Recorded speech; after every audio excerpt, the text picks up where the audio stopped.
starting to get nicer out.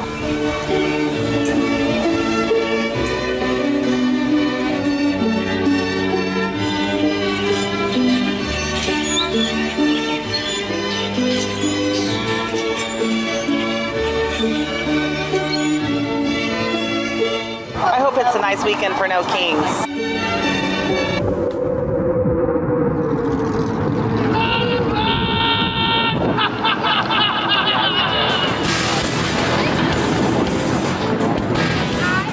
I'd like for the wind to die down, please.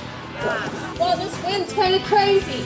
If we're not at the table, we're going to be on the menu. Fraudsters and We grifters. have to get to the table. Sorry, the wind's blowing right in my mouth as I'm speaking.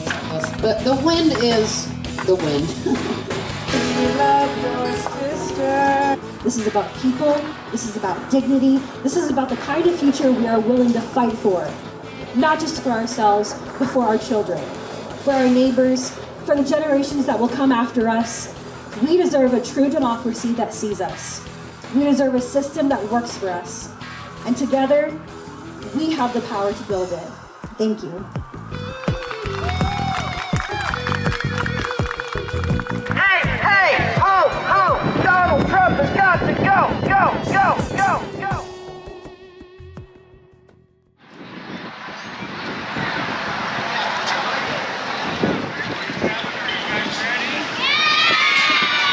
Welcome, neighbors and friends. I am so glad that you're here. I see lots of patriots, a few gaytriots, and there's gaytriots. Am I right? Okay, and everybody is welcomed and accepted here. Okay? Not like that everywhere. And we can see it because we have diversity, equity, and inclusion right here. We are the DEI of America. We're around the people protesting on the corner, a lot of people, good energy. How many's over there? I actually don't have a count right now. I'm not super sure. Well, you look like you're ready to go. I am. And I love the song.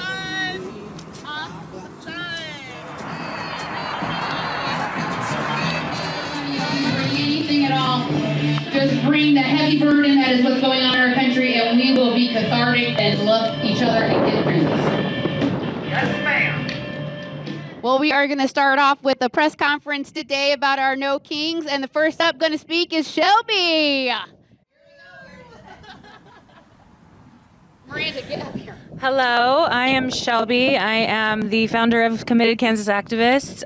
We've been doing this for a little over a year now, and we are so happy to be out here to be a voice for people who can't speak up, and we are happy to be here with all of you. So that's great. The reason that we are standing here today is because it's like every single day is a new nightmare that we can't escape. And more people are getting hurt. More people are being abducted. More people are suffering. The trans bill in Kansas that was just put in place has hurt so many of the people we love and care about.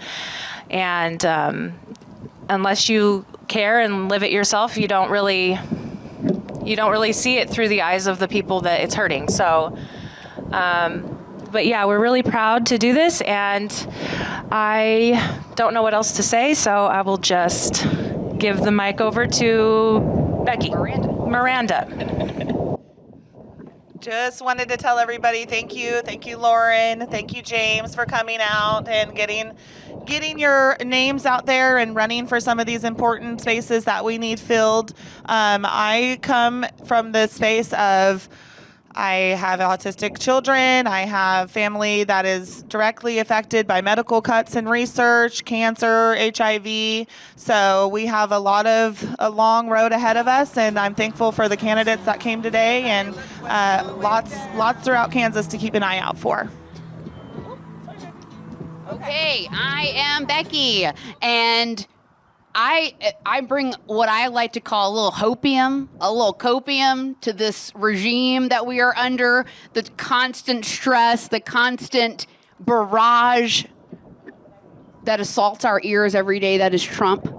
We can't stand him, and we want him gone. We want his whole cabinet gone, and that is why we are here today, to say, just like they did in the revolution that started our whole country, okay? No kings. We don't, and really, he keeps saying, I'm not a king. He's a dictator, all right? He wants to be a little dictator, and we're not going to take it anymore. Is that right? We're not going to take it anymore.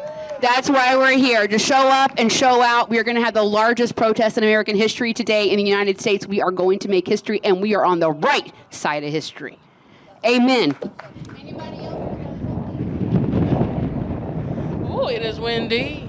For the day when you can be you and I can be me. Wait for her to come around. Good to see you all out. Nice to see the sun come out. Yes.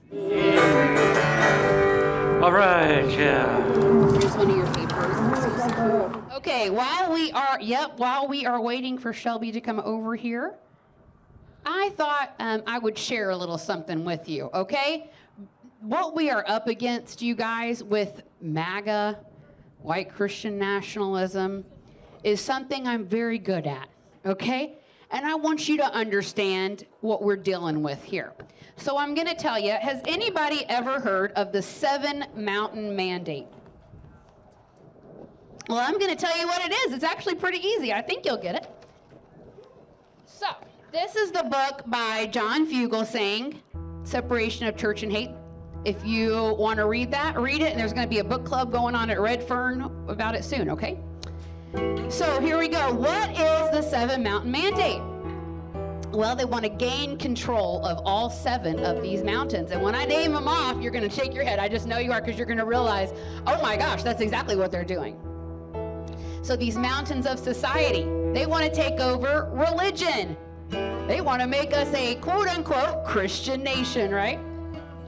Pete Hegseth, you guys, Pete Kegsbreath, and how he got up the other day and he talked about the chaplains in the military. I don't know if you guys saw that. Now they have to take their insignia off and change it to what their religion is. They have to put a badge on to say what their religion is. Just wanted to, okay, they want to take over the government. Well, that's a pretty easy one. Check, okay. The businesses, you know, they're deregulating, they're trying to do all that good stuff. Education. Again, in Louisiana, a judge just ruled that the 10 Commandments be placed in every public school. Media. Fake news. Am I right? They like to demonize the media. The media is being censored. And let me tell you, if you're not watching news from other places, from other countries, you're missing out. Okay, don't just stay on ours, because it is so propagandized. All right, we've got religion, government, business, education, media, entertainment, and the American family itself. It's like a vision board for theocrats. That's what we're up against. These people, we are brainwashed from the moment we are born to believe these things. So these MAGA have to come to the conclusion that they are wrong. And do you know how hard it is for somebody to admit that they are wrong? Very hard. So much cognitive dissonance, they can't see past the end of their own noses. So you're not going to change them in one little sitting. You got to chip away and chip away and chip away. But we are redeemable. Please don't throw us all away. I know it's hard, and we will have justice for what is happening. I don't know if you've ever heard of leaving MAGA, but there are some of us who were once in that cult. I used to be a Tea Partier before that. And my friend Rich Logis, who leads up Leaving MAGA, before he does any interviews or anything, he says a little something about the things he regrets he did in his past. And so today, I would like to acknowledge that. You can't see past the end of your little nose. We don't have to talk. And why do you have to be so insulted? Because you're insulting me. How am I insulting you? By expressing my beliefs? You're allowed to That insults you? Sir, you're allowed to express your And beliefs. that's what I'm doing. That's all I'm doing. I don't want to talk to you. You're welcome to come back another day and talk to your own event, but this one is ours. He gets off on this. He's gonna get off on this. It's nothing to do with that. But See you later. Go ahead. She's Yeah. on the phone with the cops. Leave. If you leave, Let them then show leave. up. Yeah, 785. Hey, you're not so scared. What's your name? Don't worry about what my name is. He don't even want to say his name because he's No, why would I worry about it? I don't owe you anything. Yeah, get the picture. Okay, bye. See ya. What did you need, sir? That's ironic. Defund the police, fuck ICE, but now I need the cops. The same one as last time. You guys are such hypocrites. It makes me laugh. Hypocritical as hell. If it doesn't suit your... See, there it is. Why are you such little children? Why are you children? Get away from me. Get away. I would like to acknowledge and take responsibility for my past involvement in white supremacist beliefs and harmful expressions of evangelical Christianity. I am sorry for the harm those views cause, and I am committed to learning, unlearning, and doing better moving forward. I'm the child? Really?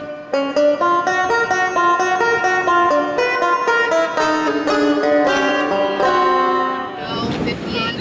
58, spot on, not a girl. Good. I'm not a girl. Okay. I'm a grown-ass woman. See, He's wearing a shirt with Trump on it. don't touch my truck. Don't touch my truck. Don't touch my truck. Don't touch my truck.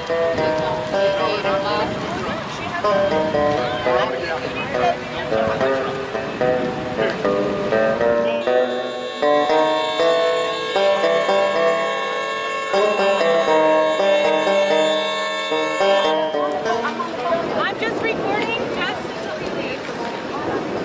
Carry on with the party.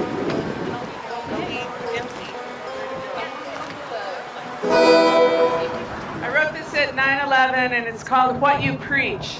And I was sitting here listening to everyone, and also Becky reading out of The Separation of Church and Hate. He's right over here to us and was screaming at us and blasting his music, Miranda. I know.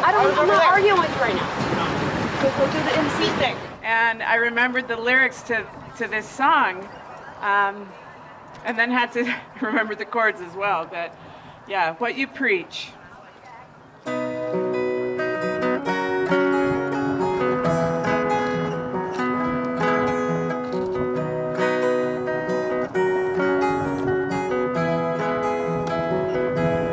We are living in dangerous days, and I am frightened by what you say. We are bound to guard our borders, sacrifice our soldiers. So I thought, look, and I'm trying not to assume that all white men that look like him are MAGA. So I went over to ask him, like, are you looking for the protests? Are you looking for whatever? And that's when he showed me, he like points to his MAGA hat, and then he starts blasting music. And I was like, you need to go. So that's when everybody came over. So did you guys rent the park, or do you guys have a Yeah, we permit? paid for a. This is Shelby. This is the one that is handling. No, I meant like the safety stuff. Like this is. Oh, yeah. If I would have known he was MAGA trying to, I wouldn't have even come over here because I would have like told somebody come get him because I do not want to deal with that. This is supposed to be a nice, happy day. Why? Okay. No threats or anything like that. It was just you got your opinion. He's got his opinion. Right. I don't know what threat means, but I said I'm going to call the police if you don't. No, it wasn't like he wasn't okay. threatening to like cause anybody harm or anything like that. No, Have you he guys was spoken not. to Max because he was the one that at first No. dealt with him? No, It just said Rebecca. That was the only one that was in the call, so that's why we were. Yeah, I honestly thought somebody else had already called, and so that's why it took me a minute to call because I thought, well, I'll see if somebody shows up, but then nobody did. I was like, oh shit, somebody's got to call. This is exactly what they told us to do. So Yeah, absolutely. So. What kind of world is this?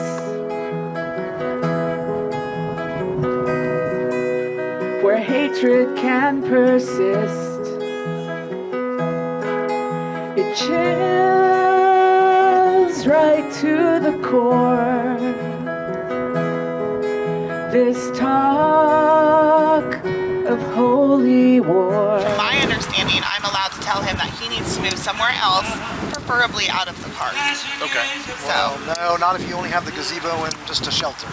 But he cannot be in our domain. That's like having a birthday party and somebody walking up and being like, oh, I can be at your birthday party. Like, no, really, you can't. This is reserved for us, actually.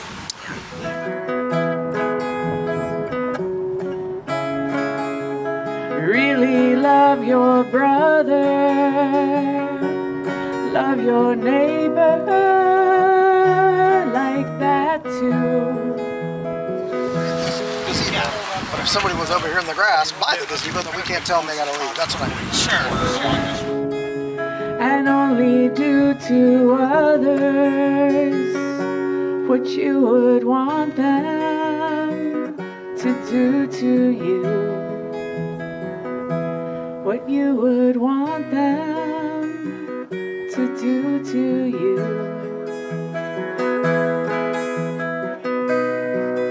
What they did in New York City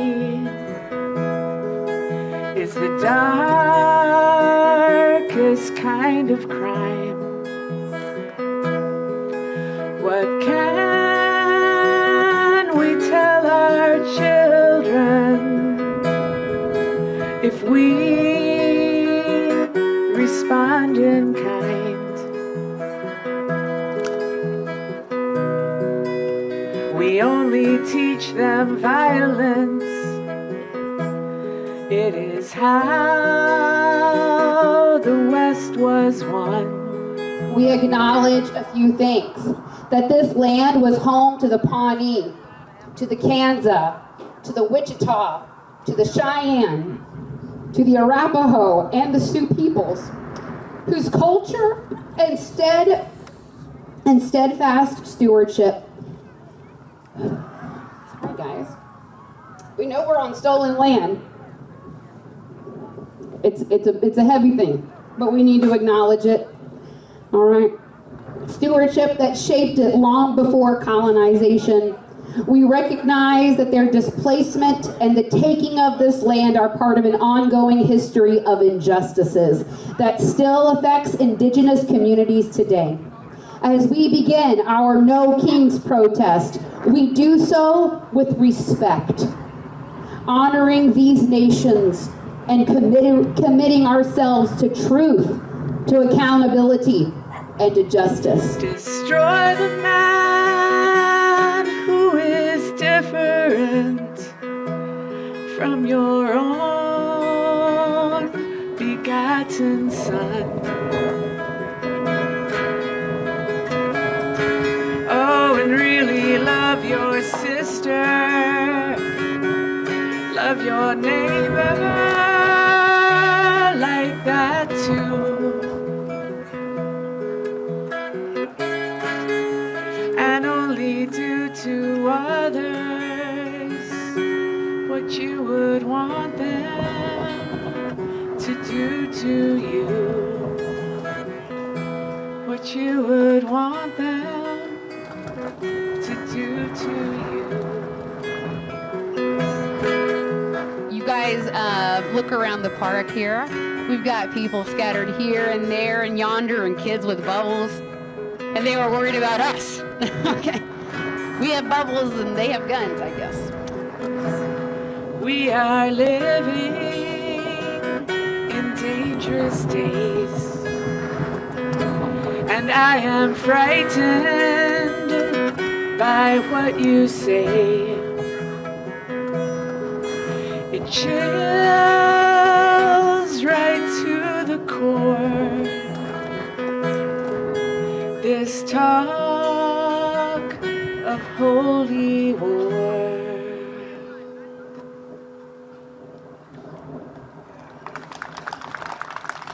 She raised her family in Lawrence and is proud to call Kansas her home. Now Lauren is running for Congress for Tracy Mann's spot.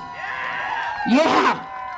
He ain't manned up, so we're gonna man up and kick him on out of here, all right? She is committed to defending our values of inclusion, justice, and liberty for all. She is dedicated to hard work, economic security, freedom, and prosperity for all. Ladies and gentlemen, Laura Reinhold, who is much better equipped than even that little Mark Wayne Mullins, man. You need to get in there, okay? Everybody, if you could give her a round of applause, we appreciate her so much. Thank you. What a great introduction, Becky. Thank you so much. Well, this wind's kind of crazy. I'm just going to briefly hold this up because I want you to look at that. That is your congressional district if you live here in Saline County or any of the surrounding counties. And you can see this is a huge map taking up most of the district, most of the state. So Lawrence is also in this district, and just wanted to give you some frame of reference. You can always come look at that later too. I'm going to put this. Yep, absolutely. Thank you. Sorry, this wind will throw you off, but like Becky told you, I am Laura Reinhold, and I am running to get Tracy Mann out of Washington! Because he is not doing for us what we need done. He is not fighting for workers. He is not fighting for families. He is not fighting for farms. He is fighting for the rich. He is fighting for corporations, and we need him out. That map that I just showed you is the 2022 redistricting map. It was drawn in a clear attempt to divide us. And we need to decide right now that this district, stretching from Liberal to Great Bend, to Hutchinson, to Salina, back over west to Colby, to Manhattan, and I'm not naming every town, I'm sorry, to Lawrence, to Manhattan, we need to decide here and now that we will not be divided. But our communities are at risk, and Tracy Mann has stood by and let this happen. Tracy Mann has voted for all of the cuts that are going to hurt our communities. The cuts to USDA, the cuts to Medicaid, the cuts to our health systems, the important systems that keep us safe. Tracy Mann has voted for it all. And I love that everyone is out here protesting, and I join these protests too, and I encourage all of us to join as many as we can and always be speaking out. But I'm going to tell you right now, our problems will not be solved by protesting alone. Each and every one of us need to get involved in the electoral process early. And what that means is you need to give to candidates whatever you can, whether it's me or other candidates you support. Unfortunately, our Supreme Court decided a little over a decade ago that corporations are people, and they're treated like people for giving. So that means, unfortunately, we have to make up the difference. It costs a lot of money to run an election. I'm not going to lie to you about that. And we're efficient. The good thing, the good news about that is we have people power, and they don't have people power like we do.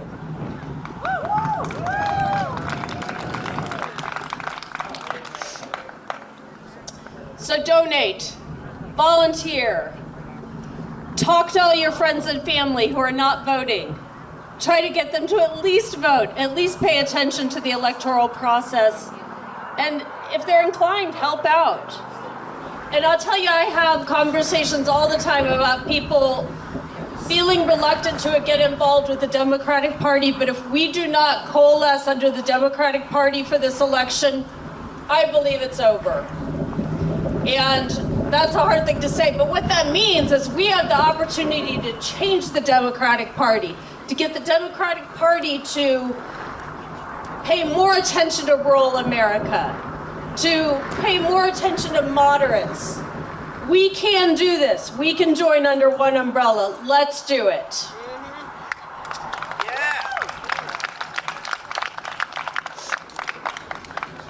The kingmakers and the billionaires are also masters of distraction, and they are getting us to pay attention to the things that our government should be taking care of. They're getting getting us to work harder for less, to feel that compelled to give more to nonprofits. Now, I'm not saying don't give to nonprofits, but nonprofits are not there to replace the services government should be doing. And we have to remember that.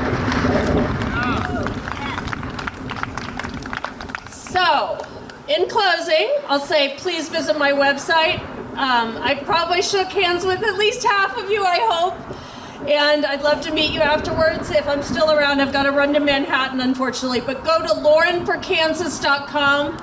Please determine what you can do to support my campaign, and I need your help. All the candidates need your help.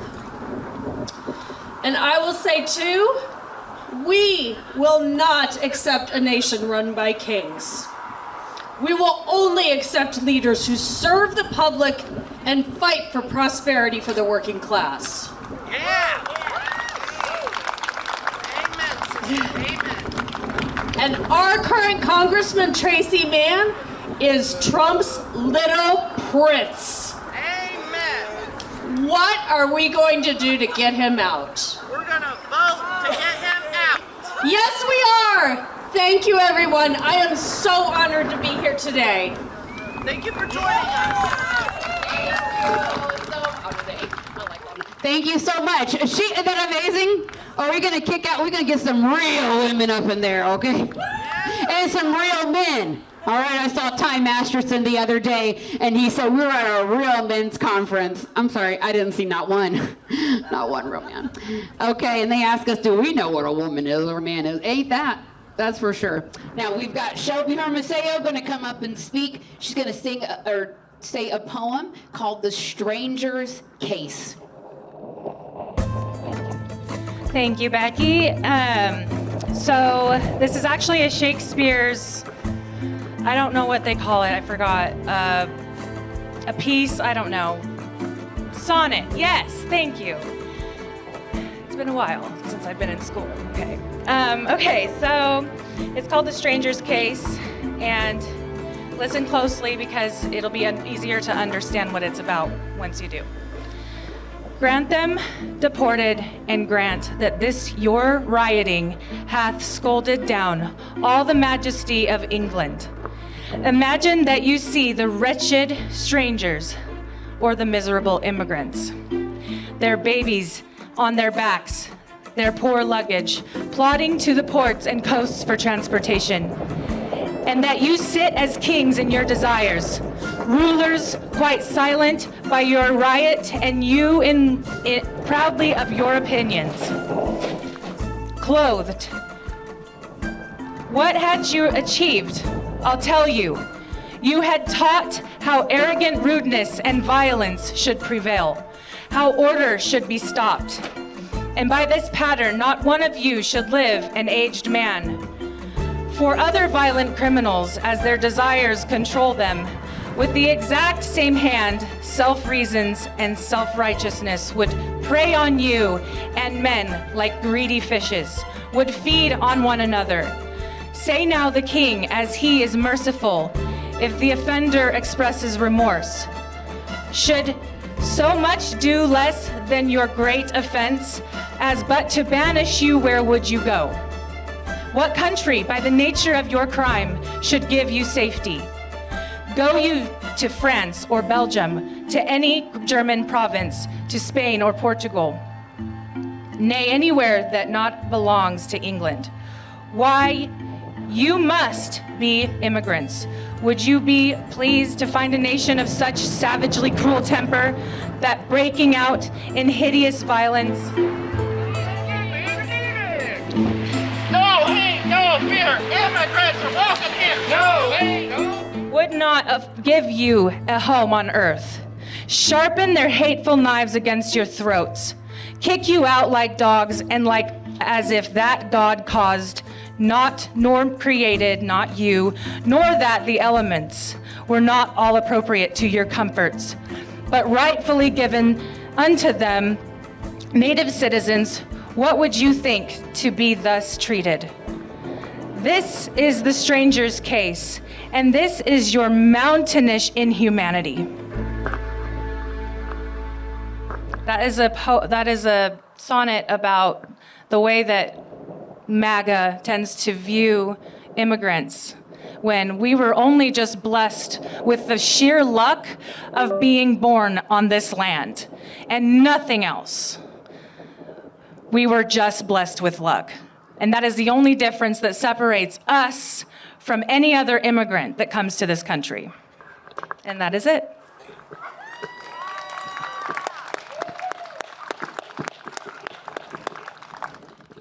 Give her a bigger hand of applause. This is our lead organizer, the founder of Committed Kansas Activists. I am so honored and privileged and every other great thing to call her not only my boss, but my friend, my best friend, okay? And I hope you all have best friends out there. And that's something that I want to remind everybody is community is important. Because if I didn't find my people, I would be a missing puzzle piece. It wasn't until the puzzle pieces came together that we made a beautiful picture, and that's what I want Salina to do. We are really building a community here, and I am so proud.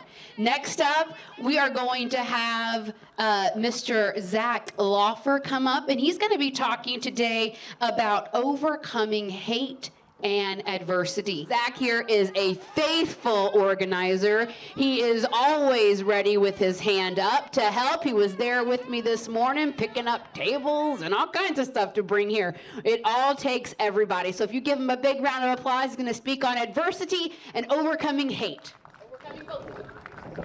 Hi there, guys. How are we doing today? So, as Becky said, my name is Zach Laufer. I am a activist with Committed Kansas Activists.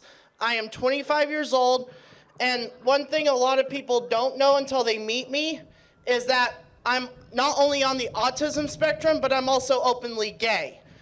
And I have to say from the bottom of my, oh shoot. You got it, Becky?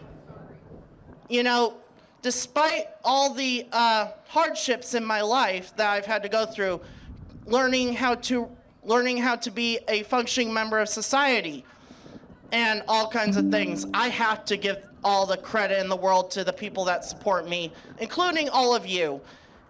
And I have to say, the big people in my life, I can't thank them enough. And my mom and my dad, all here, both here as well, have supported, oh, shoot, hold on. They noticed when I was 10 months old that when I was born, I was perfectly normal in all kinds of things. I was developing properly. But right around 10 months old, I started having a major decline. As a matter of fact, my parents caught on super quick, and after 6 different specialists, by the time I was 3 years old, I was diagnosed with autism, ADHD, anxiety, and all kinds of other things.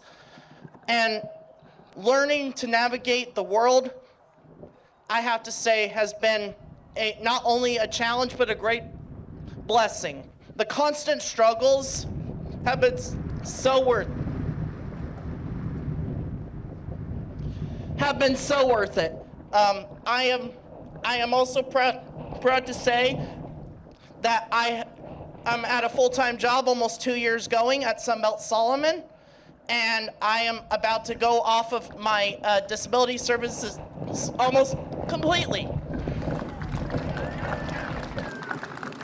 You guys all saw me with the megaphone out in the protests. I was helping out with that. Let's keep this party going, and let's get Trump out of office. I know that's right. We're going to have Olivia come up again.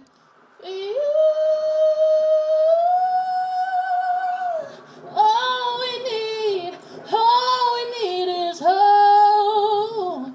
And with that we have each other. And with that we have each other. I should say that Mike and I are, he's Mike Mattson, I'm Teresa Weaver.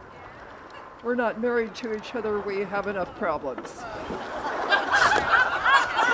But the true bell of liberty, she does not mute easily. Long may she ring. Decisions based on facts, not factions, and she seeks truth and honesty.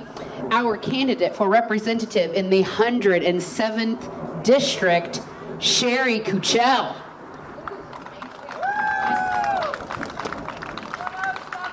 Yeah, go 107. Woohoo! My plan was to take my jacket off and saying I'm getting fired up. I got to take my jacket off, but I'm keeping it on. It's so windy out here. So, good afternoon, my good troublemaking friends. Love to see you. We're ready to make some good trouble, right? How's everybody doing? I know it's a little breezy, but thank goodness that it's not 93 and it's, but first of all, before I get started, I really want to thank the CKA leadership team. Hopefully you've been thanking them with other speakers, but let's give them a big shout out for what they've been, it takes a lot of work. And Miss Becky, I gotta give a shout out to Miss Becky. If you don't watch her videos, you are missing out. Don't do it. The woman speaks truth, okay? And, there's a lot of people out there that refuse to even open up and speak their mind. And then there's people that speak half-truths. And now there's people we're finding, they just lie. They just lie. But Miss Becky here, she speaks the truth. And I love you, girl. Unfortunately, really at our state level, too, they've kind of, I say they're like a mini Trump, but they're not mini anymore. They're right behind him. So we will not accept the erosion of our democracy by the current administration and the billionaires that control them. We're going to rein them in, right? We're doing it. We're going to rein them in, you and me. It rhymes with bushel, Koochel. So there we go, Cheri Koochel. And I am going to be the next representative for District 107. Yeah, thanks. District 107, a lot of people don't know about us. There's not been a Democrat that's even run in 20 years. So I've got an uphill battle, but with all of your support and everybody you meet, you need to be saying, have you heard about that Cheri girl? You can call me girl, I'm okay with that. Have you heard about her? You need to look into her, to what she's doing. But 104, or 107 district covers 4 counties. We are part of Saline County, so if you live north of Crawford, west of Santa Fe, you're in the big, beautiful 107. And then it goes into Mitchell County, Ottawa County, and part of Cloud County. So basically Salina all the way to Concordia and all those little rural communities in between. But I'm not running a campaign, but a social movement on developing real relationships, trust, people power, and changing minds and influencing decisions. My kind of theme for my social movement is called People First, Progress Always. And I think that's gotten, we're way offline with that, with people first. So let me tell you a little bit about me. Born and raised in Kansas, I'm a small town girl, lived in Andale, Spearville, found our way to Victoria, Kansas. My dad, it was the beginning of my 3rd grade year, and my dad was a high school principal. So we lived in Victoria, graduated there in 1983, class of 38. So I know about small rural communities and schools. Went to K-State, majored in social work. Graduated from there in 1983, and I always add, when people look at that, I say, yeah, I am that old. I graduated in 1983 from K-State, worked for SRS, now DCF, for 8 years in Manhattan, decided that system was not, I just couldn't live with the way the system was broken and how the services weren't there for kids, so I decided I needed to find some other direction. So I got invited, or I guess picked, to be in the advanced standing program at KU. So I went and got my master's in social work there. And for the next 24 years, I was a school, or 26 years actually, I was a school social worker in Manhattan and worked in elementary schools, pre-K through 6th grade. So 34 years total as a social worker. So my why, people say, you must be crazy or what's the other one? Crazy or something. And I said, well, I'm a little bit of both. But anyway, the reason I am running is very simple. I am fed up. I'm tired of watching helplessly as folks in Topeka ruin people's lives by refusing to bring to the floor important bills and then passing bills that harm our most vulnerable populations. It is just ridiculous what's been happening. Like I said earlier, my dad was a high school principal, went to public schools my whole life. My 2 boys went to public school, so public school is near and dear to my life, and I will fight for that funding. But yeah, amen. Thank you, brother. Appreciate it. So funding special ed. Again, you wouldn't think this would be difficult, but evidently it is. We have a statutory commitment to fund special education in the state of Kansas at a 92%. Guess what we're currently funding it? Anybody have a guess? Like 30? No, it's actually 67.2. But guess what they did 2 days ago? They're lowering it to 65.2%. At our national level, I'm going to speak a lot to the state level because that's what I'm running for. And but it's kind of, like I said earlier, we're doing a lot of what they're doing at the national level here. But at the national level, this administration continues to lie, base critical decisions on a feeling. Oh, I think they have drugs on that boat. Well, let's just blow it up. What the hell? Okay. More examples. The senseless, unprovoked war that's happening in Iran right now.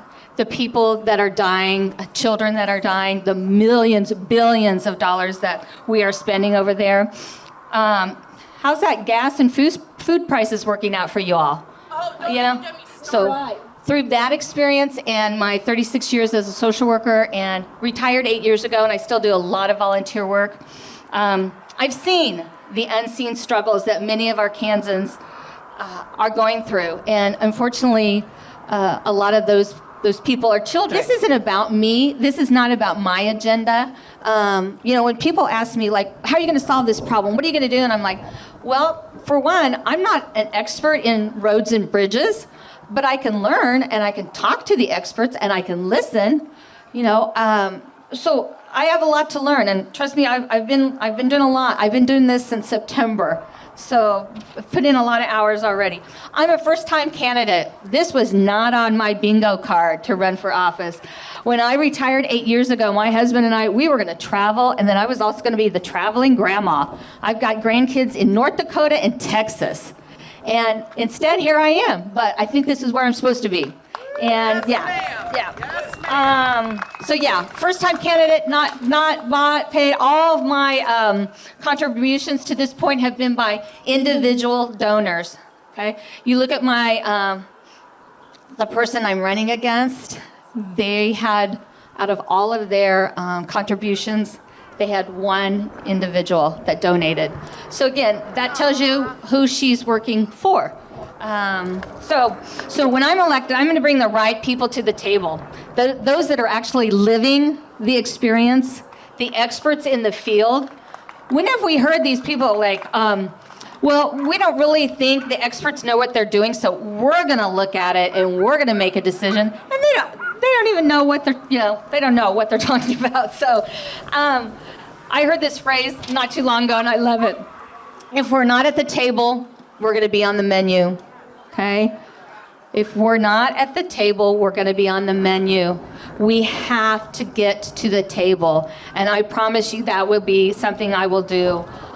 My vision is to create community, hope, and understanding at every door, in every conversation.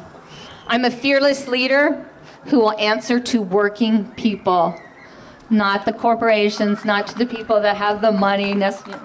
Okay. I did want to briefly just give a shout out to Bree and Gavin and Margaret. Those are the 3 main people that are on my team. So we need some more people on our team. Okay. People power. Grassroots strong. No kings. Thank you very much. Thank you for coming out. I really appreciate all of you. Thank you. Yes! Please help her with her campaign. And this summer, I will be knocking doors all over Salina. And if you want to join me, you can. I used to go door to door and proselytize, and now I'm going to go door to door and use it for good. Okay? You know that all you fascists bound to lose. You're bound to lose. You fascists bound to lose. Let me tell you, history is not kind to fascists. History will not be kind to these either. Who can't wait for Nuremberg 2.0? I have talked to everybody, and we're going to have it in D.C. No, I really have been thinking about this. Where are we going to have it? Ron's going to be the media guy. And speaking of media and sound, I would like to send a special warm regard to the 3 men who came today and are responsible for the sound, the tech support, the papers, making sure we are working good and it's plenty of sound. We have Mr. Mike. Let's have a hand for Mr. Mike. And we have Steven, my better half, right back there in the black hoodie. And we have Mr. Ron Fent with our media, who makes amazing videos for us. We are so freaking fortunate here. All right, next up, we are going to have Janice Norlin. I'm not sure. I'm gonna try to keep it short because I don't know how you follow Cheri Koochel. David Koochel, she told you, and David's music, which is okay. Anyway, he got through it. I have a couple of things, but I don't want to take up a lot of time. I guess I should just start with push. A year ago, this April, we put our first billboard up by Abilene. So we started that because I knew that by now there would be no more billboards left to rent. So we spent a year reserving those billboards with our message, our first message, which I think you all know by now. Real Kansans, real voters, real fed up. And it's gratifying to see people, some national recognition for that and the way they're using those words. That was a great thing. Julie and Robin Cates designed the billboard. They gave us our logo. Indivisible has been distributing all the signs. We're in our second phase right now because you all know that we have another constitutional amendment coming up in August on a low turnout primary where they're trying to force another constitutional amendment on us that says we shouldn't select judges anymore by merit. We should put them out for election and see who the best buyer is. So that's a no vote.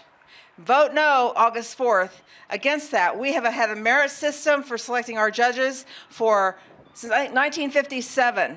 And we don't need to have the Koch brothers and every other wealthy billionaire in the country putting money into our judges' elections. That's what it's about. If you have any questions, you can look it up. You can ask me about it. There are videos out there. But that's August. And then we have the midterms. And as President Obama said recently, we have the midterms and we have a chance and we've got to stay focused. If you're watching the news, which I know probably all of you are, the Republicans are getting beat. I don't think that the Republicans have unseated, well, let's put it the other way. Democrats have been unseating Republicans in these races, the pre-midterm races. And we have a chance to flip the House at the federal level. And thank God Cheri Koochel is running in the 107th. We have three House districts, and there are people in the audience, Sarah Cruz, David, me, I don't know who else, I can't see everybody. We've all run for those offices at the House level and the Senate level, and we can't beat them. But I think Cheri has a good chance, and it's not too late. Somebody needs to run against Stephen Howe, and somebody needs to run against Clark Sanders. And then we've got the Senate race, which is essentially a guy that was put in by mostly Abilene people, because that's part of our Senate district that we're in. So, like they said, get informed, do your homework, and I think I was going to talk about Timothy Snyder today. He's got a really good video out on YouTube that talks about why we protest, why nonviolent protest is important and it works. And he's a historian. He's written the books on tyranny and on freedom. And I'm not going to read it all to you, but I think you should look it up. And there are 5 points. One of the most important, one of the first points is it works. The second point is it builds community and it builds coalition. So right now we have more independent registered voters in this county and the state than we do Democrats. And I wish that we had ranked choice voting. I wish we had a candidate in every slot for the election. I wish that we had campaign finance reform. I also wish that ice cream didn't have calories. And I'm telling you, none of those things are possible this time. We have two-party system, and we have to get behind the Democrats, not because they're Democrats, but because it's the right thing to do. And when I talk to people and say, if you're still a Republican, why? What are you benefiting? How are you benefiting to be a Republican right now? Do you like school closures? Do you like hospital closures? Do you like farms closing down? Do you like concentration camps for immigrants? Do you like the people that are ramming this stuff through at the state and national level? Why? What is the benefit? And my suspicion is it's the money part of it. So, and then my second question to you is, if you're not a Democrat, why not? It is the right, it's the right horse to back right now, because we are on the right side of history, and we have to change this and turn this around. David and I were out in Russell when Dole announced for president in 1988, something like that. We've been at this a long time. It is so encouraging to see all the young people out here. And we need to give the CKA a huge round of applause. They're beautiful co-founders and leaders, Shelby, Miranda, Becky, all the staff. I mean, this is really, I went to Washington, Kansas today and came back through Clay Center and Abilene, and both places had rallies. So there are 3,100 rallies right now going on, No Kings rallies. Back to Timothy Snyder, which I think I forgot to say. Get on YouTube. He has a 5-point thing about why nonviolent protest is so important. And I think probably the most important thing is you build community, you build coalitions, you meet other people. And I guess my challenge today would be, go talk to somebody you haven't met. Everybody has a story. Some people have lots of stories.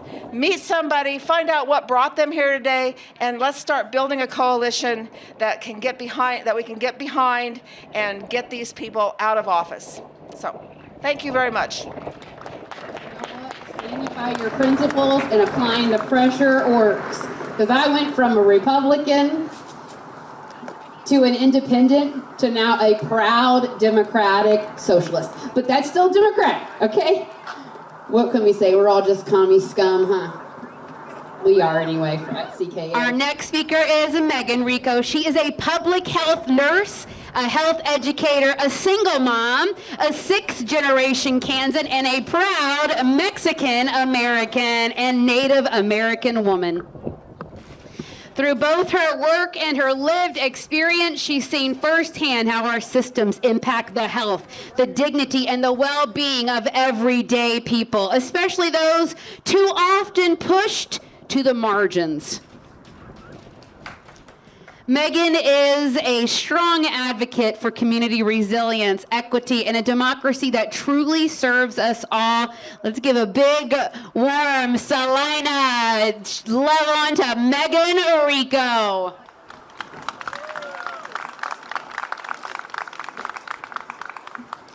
Thank you. Truly thank all of you for being here today. It means something to stand in a space like this with people like all of you who care enough to show up, to pay attention, and to demand better. Because what we're talking about today, democracy, justice, the future of our communities, none of it is abstract.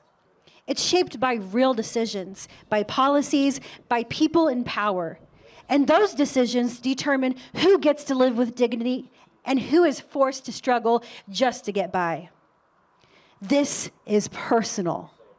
I stand here not just as a nurse, not just as a health educator, but as a single mom raising 2 boys right here in Kansas. And I'm trying to build a future where they are safe, where they are valued and truly seen. For me, it's my kids. It's my patients.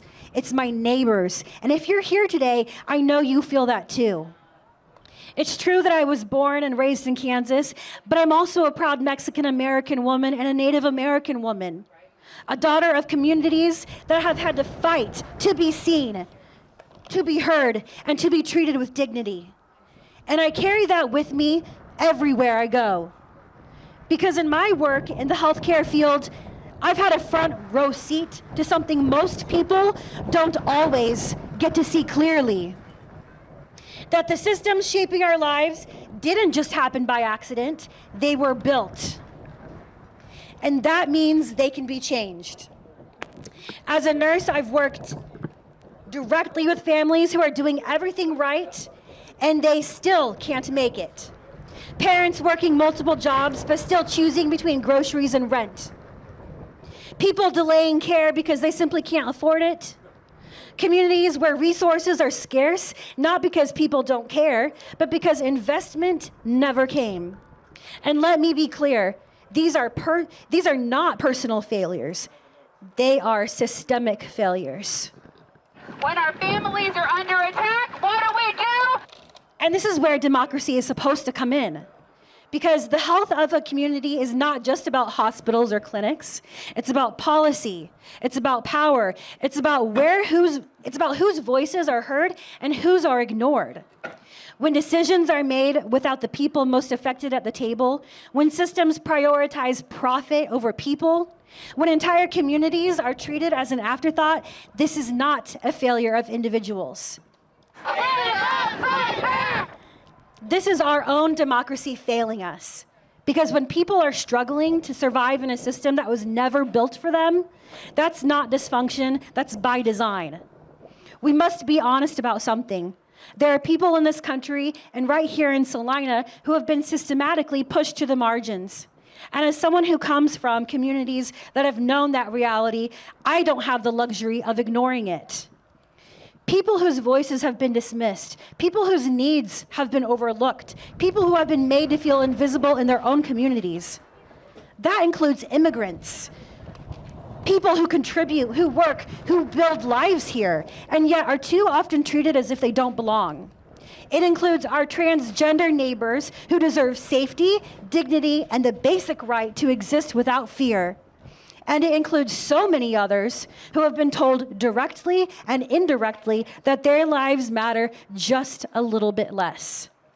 Justice is not selective. Dignity is not a condition. And belonging should never be up for debate. A democracy that only works for some is not a true democracy. And the measure of who we are is not how we treat the most powerful. It's how we treat those who are the most vulnerable.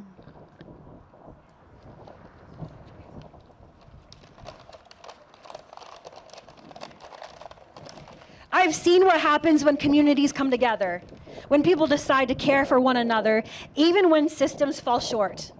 I've seen neighbors step in where institutions didn't. I've seen grassroots efforts change people's lives. I've seen what real resilience looks like. But let's tell the truth about resilience. Resilience is powerful, but it should not be a requirement for survival. People should not have to be extraordinary just to live an ordinary life. Resilience should be supported, not exploited. So where do we go from here? We keep showing up. We keep speaking out. We keep building communities where people are seen, heard, and valued. And we demand systems that reflect our values, not just our survival.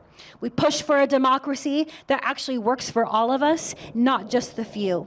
Because at the end of the day, this is about more than policy. This is about people. This is about dignity. This is about the kind of future we are willing to fight for.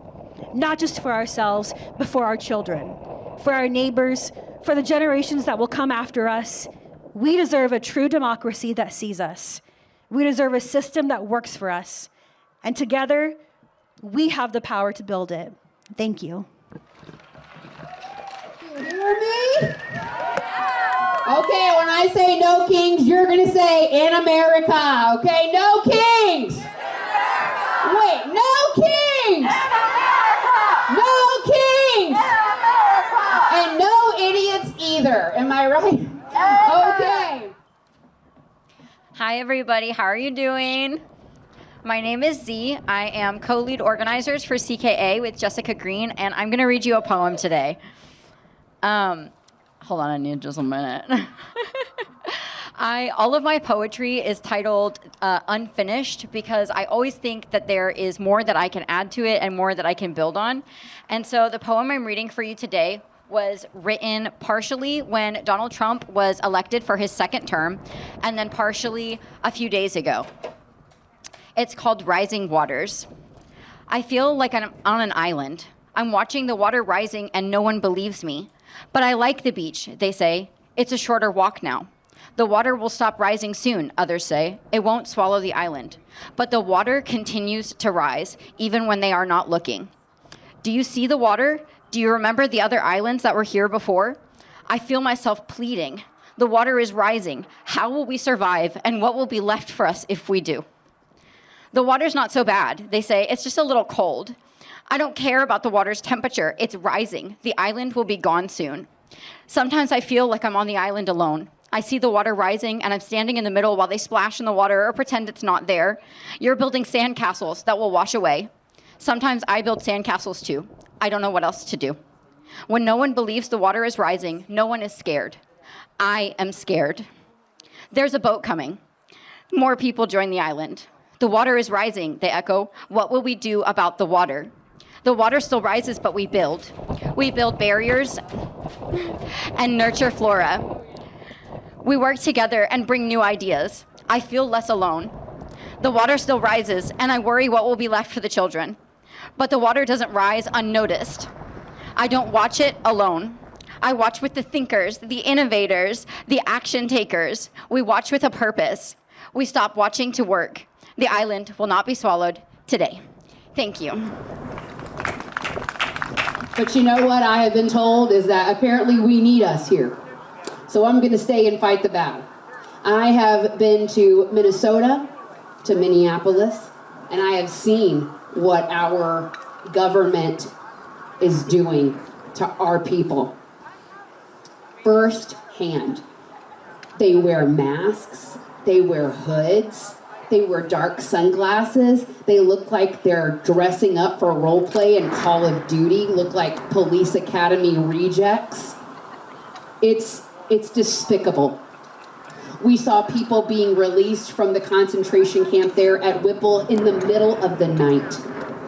They would leave them with no clothes, no shoes, whatever they had on when they were detained. That's all they got out with. And a group of people got together and decided that they were going to watch over those people and watch for them. Multiple people were found in the woods near Whipple with frostbite. Some of them have lost appendages because of that. We have had over 35 deaths of immigrants in those detention centers. And now we have one in Leavenworth. It's a shame that it ever happened, and I hope every one of those commissioners is voted out. And in fact, that's exactly what we're going to do in these midterms. We're going to primary them, kick them out, and replace them with our people. We have flipped over 30 seats so far, and we can do more. Mar-a-Lago has the first Democrat woman in like forever. We love it. We love to see it. Trump, you know, is losing his gosh darn mind today. His toupee is flying off the shelf. His bruises are welting up on him. He's as good as gone. When the day happens, you're going to hear me in the streets banging pots and pans and singing till the cows come home. And you better all join me too and start making your plans, because right now there are those who are preparing to do around-the-clock protests at Leavenworth. They do not care about these people. They deem them lesser than us. We know they're not. We got to change right here at the local level. That is something actually that so many people have reminded me of. That yes, we see a lot of federal stuff, but here's where it starts. Next up, we have James Bowden. He is a Kansas farmer, a researcher, and a community organizer dedicated to making regenerative agriculture practical, profitable, and locally rooted. Raising farming near Gypsum, Kansas, James operates a grass-fed beef enterprise while working at the forefront of perennial grain innovation, especially Kernza. I want to say, James Bowden, thank you to you for all that you're doing in this community. We're so grateful to have you here. You grew up here, and you're just making Salina a better place.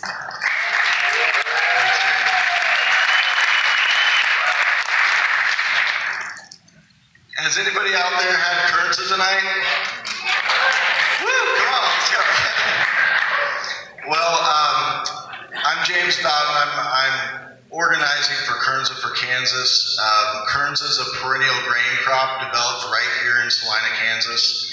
And we're trying to get this crop on the land so that farmers can incorporate it into their rotation. And when they use Kernza, when you guys use Kernza, either in your purchases, at the restaurants, what have you, it supports farmers doing soil conservation practices here in this area and in the country.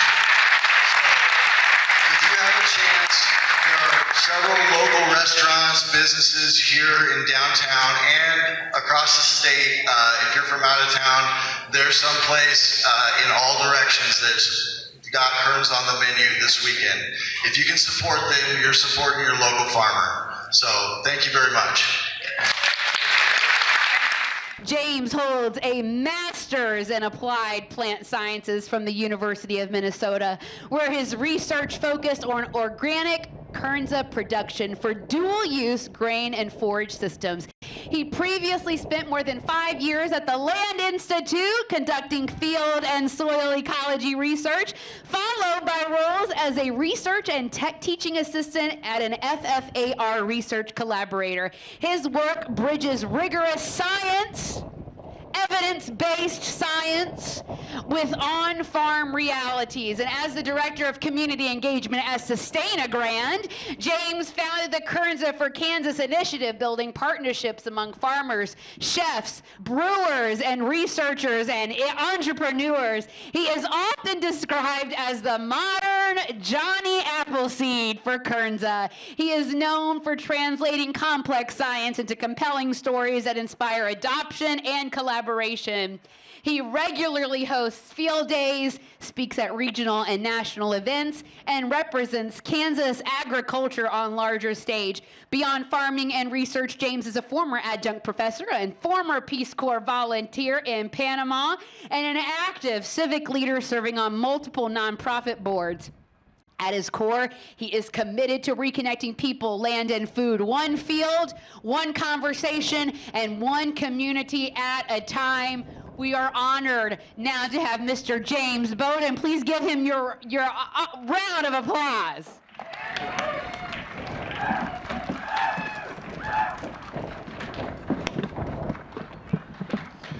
How you guys doing out there? I'm so glad you guys could come. It's a beautiful day to protest. So thank you for being here. I've lived in Saline County for a long time, but compared to my family, it pales in comparison. Our family has been in the Gypsum area since the 1870s. And so we have a deep history here in Salina and in Saline County. So I just want to speak to that just a little bit, especially from the perspective of a young farmer, a farmer with ties to the land, and a farmer that is keeping stewardship front of mind. I had a former classmate reach out to me about a year ago, one who I had previously considered a friend. He reached out because he appreciated my openness to dialogue regarding national politics. He told me that most of his friends had blocked and deleted him from social media, and that I was unique in that I could engage in civil discourse and try to find some resolution. 2 weeks later, he messaged me in the middle of the night, text screaming at me that I don't represent him and that I don't speak for farmers. My farm of 1,000 acres was small potatoes, and that the farms that really mattered were the mega farms of western Kansas. At that moment, I chose to block and delete him from my social media. So to start off, let's talk about what the Trump administration has taken from farmers since his second term commenced. The gutting of everything our government has been funding for decades. Agencies agriculture relies on, including the Farm Service Agency, USDA, Food for Peace, public research funding, and as of 2 days ago, $300 million in funding designated for young, beginning, and underserved farmers, and every tangent of public dollars that farmers utilize to improve their farms and farm practices. Not only has this administration jeopardized the funding to improve how we farm, but it's jeopardized every input we utilize to grow our crops and every market we have to sell them. This administration has done nothing to improve the lives of farmers, and I sure hope my fellow rural Americans start to realize this administration is not for farmers and growers, but are themselves fraudsters and grifters. Yeah. So I just want to say, I do speak for farmers.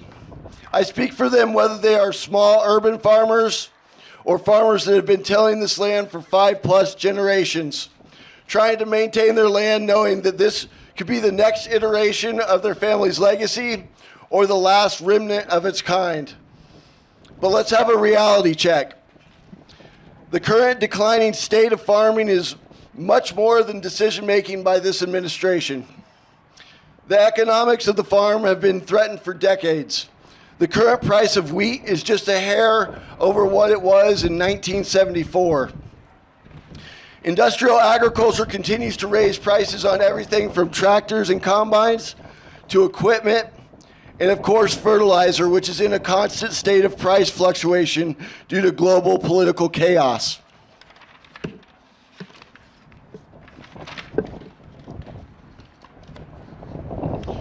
All the while, farmers continue to hope that each administration has their best interest at heart. But really, whose interests are at heart when there are only a handful of corporations that continue to lobby our government and benefit from commodities at abysmally low prices? Today's hard red winter wheat, the standard for bread making in America, its price per bushel is around $5.14. That same price in the 1970s was equivalent to $34.07. Or put another way, our purchasing ability of $5.14 is essentially the equivalent to 79 cents of goods purchased in the 70s. Farming is about producing food, and food is something we can all relate to. Unfortunately, it seems that the greater good in the eyes of our government is cheap food that comes at the farmer's expense and ultimately farm demise. Farmers and small farms are in jeopardy, and we need to be particularly careful as we continue to support industries that can contribute to the consolidation of family farms.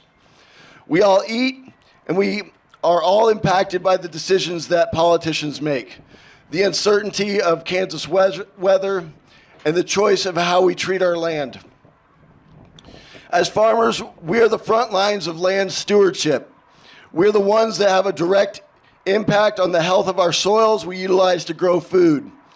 To speak candidly on a very relevant subject impacting communities across the country, data centers are one of the most detrimental pieces of infrastructure to the American resources this country has, to American resources this country has had the gall to invent. The amount of permanent soil sealing, usage of aquifer water, and the massive amounts of electricity it uses only pale in comparison to their proposed solutions of using nuclear power blanketed across the U.S. with complete disregard for the real consequences if a core meltdown were to occur. To put this in the breadbasket of America is astonishing, and the tech industry should be publicly denounced for even considering permanently taking our soil resources away from us for the enrichment of tech oligarchs. We have so many things that are important to address, not only nationally, but also locally. We have to address the housing crisis. How can people here in Salina afford to buy $200,000 starter homes when the per capita income is $34,000 a year and there's 13% poverty? How can we attract more young people to stay in Kansas when we have a state that refuses to acknowledge that $7.50 per hour, even if nobody's paying it, is an unlivable wage? Our declining population will never rebound without employment that not only allows people to pay their bills and feed their family, but to invest in themselves and in their communities. Can you blame anyone for their negativity here? I don't. What is on the horizon for people without a professional degree in this place? Where are the stepping stones to success? How many more service industry jobs are we going to advertise before our community realizes that we have people that have bills to pay? What blows my mind is that at my core, I know beyond all the political garbage that continues to pollute our social lives, we are all humans with the same basic needs, with the same desires for prosperity and the same want to feel welcome in our own communities. How are we as people with very different viewpoints but such common needs and desires, unable to see that we're all part of this human experience? We can't have one without the other. It's not possible. There's a saying, it goes, nothing produces better Democrat children than Republican parents. And I've recently heard the vice versa is true. We have to find a way forward because these aren't our enemies. They are our family, and there's no other way forward than together. Lastly, I'm running for Saline County Commission because we have major issues to address. Ones that go far beyond politics and are centered around basic needs. We need high-paying jobs that are accessible for everyone. We need to rehab our declining neighborhoods by getting young families into those houses before they are scooped up by landlords and rented back to them. We need a place that is supportive of one another instead of tearing each other down at any sign of success. We're not just our political party. We are our community, and we are responsible for its future. We are Salina, we are Saline County, and we are Kansas. Let's make this place somewhere we want to be instead of a place that could have been. Thank you. Thank you. Thank you. And I just want to say, I'm running as an independent, and I have a petition. If you live in District Number 1, I'll be at the back. Please come and sign my petition, and be happy to talk to you about my politics and what vision I have for Salina and Saline County. Thank you. Okay, we're coming back down to reality. For me, okay, listen. Talk to these politicians today. These who are our candidates. Don't be scared to go up to them and ask the hard questions. Okay, I love them, but we gotta let them know we're gonna hold them all accountable to all the promises and things that they've made. Am I right? Are we gonna let them get away with saying one thing and doing another anymore? Look where it's got us. That's why we have to vote, and that's why we need real Kansans who are real voters and real fed up, and that's us. Okay, we are, and we're gonna get out there. We are gonna vote, and we are gonna work our butts off to get the right people in there that won't be entranced with power and money. We're done. We want a nation for the workers. We want a nation for us, for our children. I want something my children will be proud of in the future. And today, I am so proud to make history with all of you. I just saw Boston, 100,000 people have lined the streets. We are not alone today. There are millions. They're expecting 130 to 140,000 in Minneapolis alone. We can't wait to hear how Topeka did. Does anybody have numbers from Topeka? Or Garden City or Lawrence? I'm seeing so much. You guys, it is amazing. Thank you all for coming. We are gonna start our march. That is what America is this right here, community, singing, engagement, advocacy, getting along. If you don't get along with somebody in your community, you need to fix it. Because we need each and every one of us to combat what we have going on. And today I really hope and I pray that we have had 3.5% of our population get out. Because we've got to overthrow this thing. We gotta keep going. Now, I'm not asking you to go out and get yourself crucified, okay? But what I am asking you to do is to stick your neck out a little bit further. You know, sometimes we can ball our fist up here. I can probably do it for a good minute. I mean, as hard as I can. But eventually, your arm becomes tired. Your hand becomes tired. Right now, we are holding that fist together. We are white-knuckling it, and I know it's hard, but we can go for a little while longer. Our black and brown sisters and brothers in this country have shown us how to fight and how to overcome the violence and injustice and inequity that we experience right here in America. Let us look to them and remember we need to stand up for what we believe in. I'm not asking you to die for what you believe in, but I'm asking you to stand up and speak it and speak up. And again, with this, you know, we don't only protest, we lobby, we write postcards, we confront our senators and representatives. We go to their offices right here at the Capitol. And I'm asking you to do the same thing. Let us purpose in our hearts that this year will be the year that we really apply the pressure. I can't tell you how much longer it will be. I wish I could say in 6 months, the regime will fall. But cults are kind of crazy, especially cults of personality. And if you know anything about Mr. Tom Jones, you'll know what I'm talking about. We aren't going to take it anymore! We're not going to take it anymore. No, we are not. No, we're not. All right, we're going to get some music going. Enjoy. We love you all from Committed Kansas Activists. We are thankful. Our hearts are happy and warm and beaming. Have a lovely time. Kids have fun over here? Yep. We got a couple for a while. Got a little chaotic. Sorry, did you say my child, Miranda? Yes, but I am on my way to, so no worries. Jessika has handled it. Over.